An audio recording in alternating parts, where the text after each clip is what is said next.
السلام علیکم ورحمۃ اللہ وبرکاتہ۔ بسم اللہ الرحمن الرحیم۔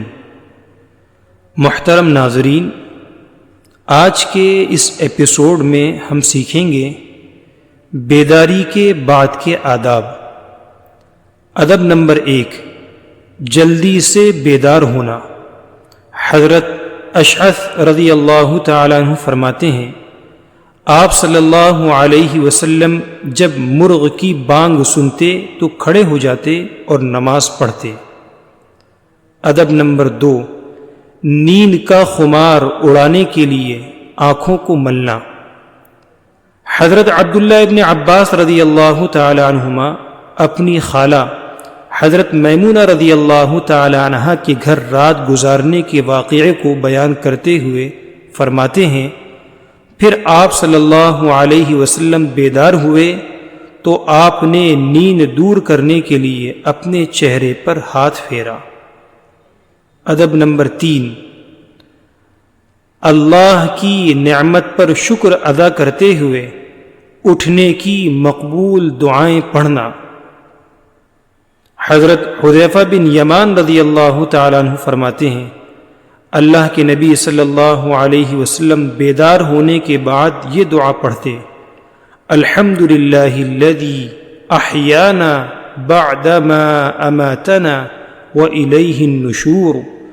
تمام تعریفیں اس اللہ کے لیے ہیں جس نے ہمیں مرنے کے بعد زندگی بخشی اور اسی کی جانب دوبارہ اٹھ کر جانا ہے۔ ادب نمبر 4، سورہ آل عمران کا آخری رکوع پڑھنا۔ ادب نمبر 5، مسواک کرنا۔ حضرت ابن عمر رضی اللہ تعالی عنہما فرماتے ہیں، اللہ کے نبی صلی اللہ علیہ وسلم بیدار ہوتے تو پہلے مسواک فرماتے۔ ادب نمبر 6، دونوں ہاتھوں کو پہنچوں تک 3 مرتبہ دھونا۔ آپ صلی اللہ علیہ وسلم نے فرمایا، جب تم میں سے کوئی نیند سے بیدار ہو تو اپنے ہاتھ کو برتن میں نہ ڈالے یہاں تک کہ اسے 3 مرتبہ دھو لے، کیونکہ اسے نہیں معلوم کہ اس کے ہاتھوں نے رات کہاں گزاری ہے۔ ادب نمبر 7، وضو کرنا اور اس میں ناک برابر صاف کرنا۔ آپ صلی اللہ علیہ وسلم نے ارشاد فرمایا، جب تم میں سے کوئی سو کر اٹھے تو وضو کرے اور 3 مرتبہ ناک صاف کرے، کیونکہ شیطان آدمی کے ناک کے بانسے میں رات گزارتا ہے۔ ادب نمبر 8، گھر والوں کو بیدار کرنا۔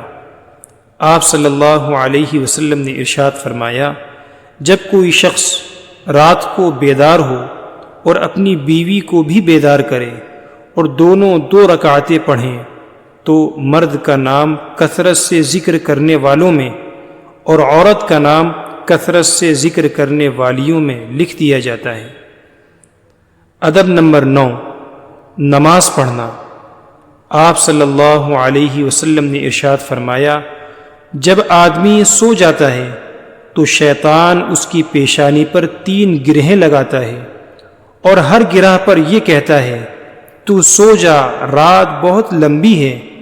پس اگر وہ بیدار ہو کر اللہ کا ذکر کرتا ہے تو ایک گرہ کھل جاتی ہے، پھر وضو کرتا ہے تو دوسری گرہ کھل جاتی ہے، پھر نماز پڑھتا ہے تو تمام گرہیں کھل جاتی ہیں اور وہ صبح کرتا ہے چست اور خوشگوار حالت میں، ورنہ وہ صبح کرتا ہے سست اور بری حالت میں۔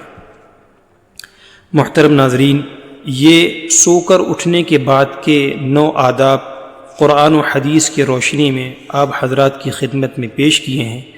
اللہ تعالیٰ سے دعا ہے اللہ تعالیٰ ہمیں ان پر عمل کرنے کی توفیق عطا فرمائے اور ہماری زندگی کو سنتوں کے ذریعے سے ہم کو آراستہ اور خوشگوار بنانے کی اللہ تعالیٰ توفیق عطا فرمائے۔ آپ کو یہ ویڈیو پسند آئی، اس کو دوسروں تک بھی پہنچائیں تاکہ خیر کا یہ سلسلہ زیادہ سے زیادہ لوگوں تک پہنچے اور آپ بھی خیر کے پھیلنے میں ثواب کے برابر کے مستحق اور حقدار بنیں۔ اللہ تعالی ہم سب کو عمل کی توفیق عطا فرمائے۔ جزاک اللہ خیر۔ السلام علیکم ورحمۃ اللہ وبرکاتہ۔